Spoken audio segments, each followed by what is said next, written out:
Bonjour, aujourd'hui je vais essayer de vous donner quelques bases sur les tolérances, les jeux limites, standards, de quelques pièces les plus importantes, en tout cas celles que l'on démonte et change le plus souvent. Je commence par les freins. Ici les mâchoires de frein arrière, ici avant. Alors une côte commune à l'avant et à l'arrière, l'épaisseur des ferrots d'eau, là, c'est 4 mm standard et le jeu limite c'est 2 mm. Pareil à l'arrière qu'à l'avant. Il y a une autre côte, c'est-à-dire les mâchoires montées au repos, comme ceci, donc pas écartées, la came ne bouge pas. Bon là, j'ai pas d'autres flasques pour essayer. Alors, pour l'arrière, entre là et là, vous voyez, je fais ça avec un pied à coulisse, il devrait y avoir 130 mm, le jeu limite c'est 125, et si on monte celle-là sur un flasque avant, on devrait avoir 110 mm, la limite d'usure c'est 105 mm. Ensuite, en comparaison, voici un moyeu de roue avant. Pareil, sauf que cette fois on mesure en intérieur. Cling ding dang. Alors pour la roue avant, on ne doit pas avoir plus de 110,75 mm.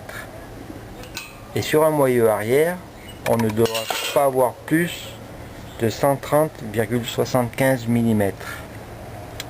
Il y a un autre petit jeu mais qui est plus difficile à contrôler. Il faut surtout avoir un pied à coulisse plus précis. C'est le jeu entre l'axe et son passage dans le moyeu. C'est l'axe de came. Jeu standard c'est de 0,02 mm à 0,07 mm et le jeu limite c'est plus de 0,35 mm, 3 dixièmes, donc ça fait déjà du bon jeu qu'on sent à la main. Pour les jantes avant comme arrière, il y a deux côtes à respecter aussi. Le saut de jante, ça veut dire que l'axe est un peu décalé, soit en haut, soit en bas, soit à gauche, à droite, n'importe où par rapport à la jante. Donc votre jante en roulant elle fait, oh c'est pas mal ça, elle monte, elle descend, elle monte, elle descend. Le jeu limite 2 mm et le voilage, ça veut dire que votre jante elle est un peu voilée. Le jeu limite c'est 2 mm aussi, entre la droite et la gauche. Donc 1 mm d'un côté, 1 mm de l'autre, ou 2 mm d'un côté, rien de l'autre. En tout cas elle fait ça. Voilà, tout est dit. Passons à l'embrayage. On commence par les ressorts. Bon, il faut défaire les 5. Hein. Les 5. Alors, on commence par contrôler les ressorts. Standard. 31,5 ils doivent faire. Peut-être on verra. Moi, ils sont bons. Bon, mais à force d'être tassé et de travailler, ils peuvent diminuer. La limite, c'est 30,5 mm. À l'origine, 31,5 mm. Par contre, pour ce qui est le tarage, c'est marqué dans les RMT, mais j'ai pour l'élasticité, mais j'ai rien pour le contrôler. Ensuite, les disques garnis. Vous voyez qu'on finit par un disque garni. D'ailleurs, on commence aussi par un disque garni. On contrôle l'épaisseur. Standard 3 mm, limite d'usure 2,7 mm. Pour les disques lisses, il n'y a pas d'usure là, hein. Juste un contrôle du voile à poser sur un marbre. J'en ai pas, hein. Une vitre, hein, ça suffit, une vitre ou marbre, et contrôler le voile. Voile maxi inférieur à 0,05 mm. 5 centièmes donc le voile maxi. Le voile en fait c'est, là vous le voyez, bon, on le voit mais juste à l'œil, hein, qu'il n'est pas vrillé, qu'il n'est pas tordu, c'est ça le voile. Ensuite, le jeu entre les cannelures des disques garnis et de la cloche. Ce jeu là, je me mets là où il y a mon ongle de service. Ce jeu là, standard de 5 centièmes à 2 dixièmes, donc 0,05 à 0,20, limite 0,30. C'est important dans la mesure, je vais lever les disques, voilà, dans la mesure, est-ce qu'on va les voir, où vous voulez gommer avec lime fine les marques, parce qu'à force de servir, ça force sur les disques garnis, évidemment, à droite, à gauche, à droite, à gauche. Voilà, là on voit bien. Et les cannelures commencent à être marquées là, vous voyez. Et ça joue dans l'affaire du collage de l'embrayage. Ça joue un peu. Donc on peut limer légèrement de chaque côté pour rendre tout ça lisse. On le sent au doigt, ça accroche un peu. Mais avant, il faut tenir compte de ce que je viens de vous dire. Limite 0,3 mm, donc 3 dixièmes. Il faut donc limer en restant dans les limites. Alors, sur l'embrayage, qu'est-ce que d'autre? Oui, la tige, la fameuse bille. À savoir, jusqu'à 76-77, voilà, il n'y avait pas cette bille là. Donc il y avait bien la tige et le poussoir collé comme ça, sans bille, toujours en 2 pièces, hein. Et à ce moment là, la tige fait 122 mm, c'est-à-dire 12 cm de. Le poussoir ne bouge pas. Et depuis 76, fin 76, il y a le poussoir toujours, la tige et une petite bille qui, en parenthèse, est la même que les billes de direction supérieure. Il me semble, oui, c'est supérieur. Il y en a 21, hein. C'est exactement les mêmes. Alors à ce moment-là, la bille fait 4,76 mm de diamètre et la tige fait 118 mm. À retenir, parce que si vous avez perdu la bille que vous ne savez pas si elle y était ou non, si vous en rajoutez une, il n'y a plus d'embrayage. Si vous l'oubliez, il n'y a plus d'embrayage. Le moyen de le savoir, c'est de mesurer cette tige, 118 ou 122 mm. Et voilà pour l'embrayage. Comme je vous l'ai dit, donc au remontage, on commence par un disque garni et on finit par un disque garni. Donc 5 garnis et 4 lisses. Bon, on va parler un peu au moteur maintenant. Bon, je vais pas tout démonter pour ça, c'est le jeu de pied de bielle. Le pied de bielle, c'est là où vient, par l'intermédiaire de l'axe, se mettre le piston. Alors regardez, l'axe, il faut le rentrer à fleur d'un côté ou de l'autre, avec son roulement aiguille.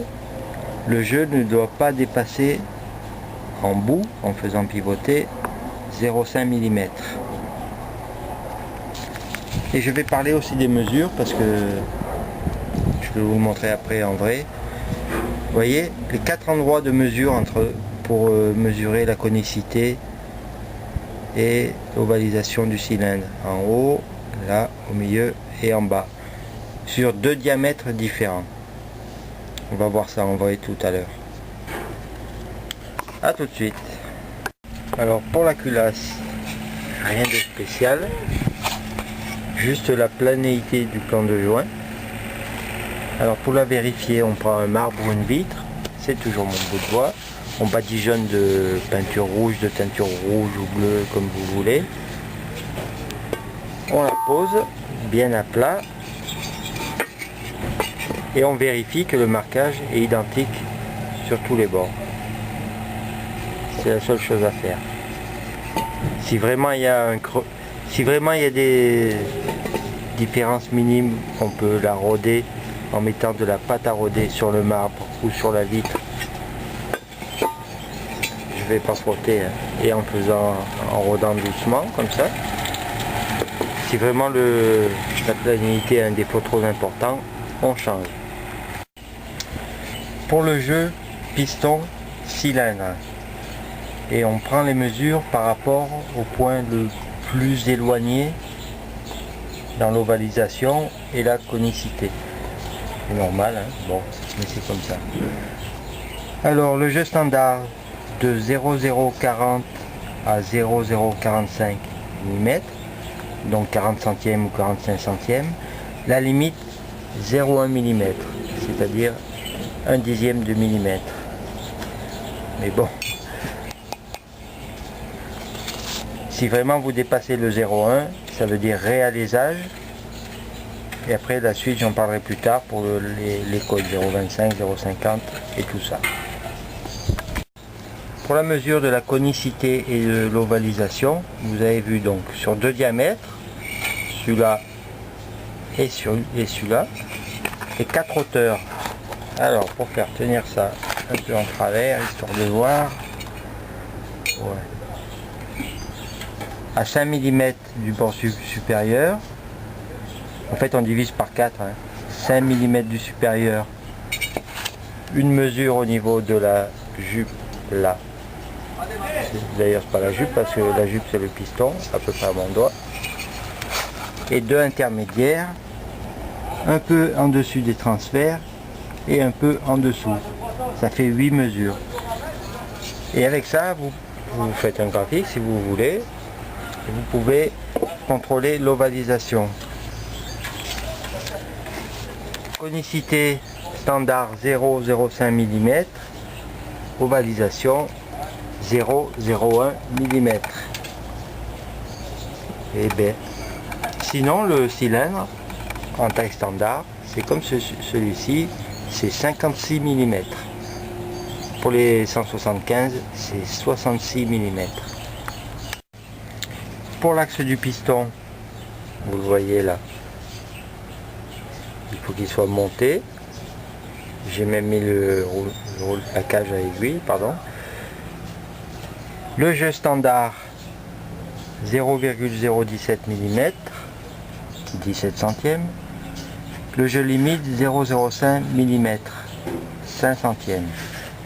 Et le montage doit être gras, ni libre, hein, là c'est bon, vous jetez tout, il est mort. Ni trop dur, gras. Mais bon, moi je prends toujours un petit bout de bois pour l'enfoncer. C'est gras, effectivement, ça rentre, mais il faut tapoter un chouïa pour le rentrer. Mais à mon avis, c'est bon. Pour le jeu, sur les segments montés, il y en a un seul à mesurer, avec un jeu de cales. Vous voyez, des cales de voiture. C'est le jeu entre... Alors, le segment est posé sur... Le segment inférieur seulement est posé sur la gorge, sur le bas. Et le jeu se mesure ici. Et non pas comme ça, comme je le croyais au départ. Alors, ce jeu-là, il doit être de 0,03 à 0,08 mm. Celui-là, hein, vous voyez bien ma cale où elle est. Voilà. Sur le segment supérieur, on ne peut pas le faire parce que c'est un segment L, ça ok, mais surtout sa base elle est conique. Donc en fait, plus vous le resserrez, comme je fais là, plus vous le resserrez, puis de toute façon vous voyez bien que la pente on la voit pas. C'est conique, plus vous le resserrez et plus il se coince. Donc il n'y a pas de mesure comme ça pour celui-là. J'en profite pour vous montrer un peu les trois segments. le fameux en L supérieur. Là on le verra pas, je sais pas, et on voit que la base elle est conique, c'est pour ça qu'on peut pas faire le jeu monté. Ça c'est le segment en L. Voilà le segment inférieur avec les deux becs. Les becs c'est ça, ça, hop là, ça et ça, et le segment expandeur, vous voyez c'est un petit bout de ressort là qui va dans la gorge, la même gorge que le segment inférieur, mais en dessous, c'est-à-dire voilà, exactement comme ça. Il y a une mesure à faire sur les segments quand ils sont neufs ou usés d'ailleurs, hein. Vous les posez à plat quelque part ici sur un bout de bois. Alors pour le supérieur, entre les deux becs, il doit y avoir au maxi 4,5 mm. Ah. Et pour l'inférieur, il doit y avoir au maxi 5,5 mm entre les deux becs. Je vous rappelle, les becs c'est là et là, donc 5,5 et 4,5. À mon avis, s'il y a une couille dans la RMT, ça serait plutôt l'inverse les mesures. Mais bon, ils le disent, moi je crois, donc c'est bon, c'est ça. Dernière mesure à faire pour les segments, c'est le segment dans le cylindre et sans piston, libre. Alors il faut l'enfoncer bien perpendiculairement à l'axe. Pour ce faire, vous prenez la tête du piston, hop, un petit coup. Là c'est bon, il se retrouve à 2 cm à l'intérieur. Et cette fois on mesure toujours entre les deux becs. Aïe aïe aïe, qu'est-ce qu'on va voir? Là on voit. On mesure le jeu entre les deux becs. Là, voilà. Alors pour le segment supérieur, aïe aïe aïe, de 0,15 à 0,35 mm, c'est l'espace, c'est la mesure de l'espace, et la limite c'est 0,55 mm. Et en fait c'est pour les deux segments, hein, je viens de relire, c'est pour les deux segments, il n'y a aucune différence entre les deux. Donc je rappelle, entre ces deux becs, quel que soit le segment, de 0,15 à 0,35 c'est ok, la limite c'est 0,55. Si vous avez 0,60, et bien le segment est très usé. Voilà, c'est pas mal. Dernier appel pour les segments au montage. Vous voyez l'ergot là qui est fixé au piston dans la gorge. Il faut que les becs soient dans ce sens là pour épouser la forme de l'ergot. Et pour le L, pareil, il y a un ergot. Aïe, voilà, il est là. On le voit. Sauf que là, les becs, il n'y a pas de sens. Par contre, le sens du L, c'est la longue branche du L vers le haut. Voilà, on le voit là. Et ça en est fini pour le moment pour les contrôles indispensables. Ceux que l'on démonte le plus souvent. Merci.